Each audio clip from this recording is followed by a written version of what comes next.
কি করলে এটা? মা দেখেছো রেসটা হেরে গেলাম তো।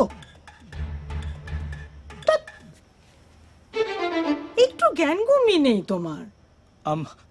আমি অত শত জানি নাকি? হ্যাঁ, আবার চালাবে এখন। হ্যাঁ, হ্যাঁ। বাপি,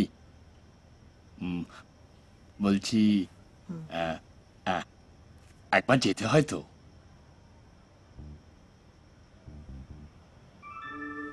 কোথায়? দোকানে দোকানে বসবি। রেজাল্ট আউট হওয়ার আগে বসে যা। তোর তো চিন্তার কিছু নেই, দাদা আছে, ওসব বুঝিয়ে টুঝিয়ে দেবে। গয়না, ডিজাইন, ভরি সব কিছু তোমাকে আর দাদাকেই তো দেখতে হবে বাবা। না, তারপর তোমার বিয়ে দেব।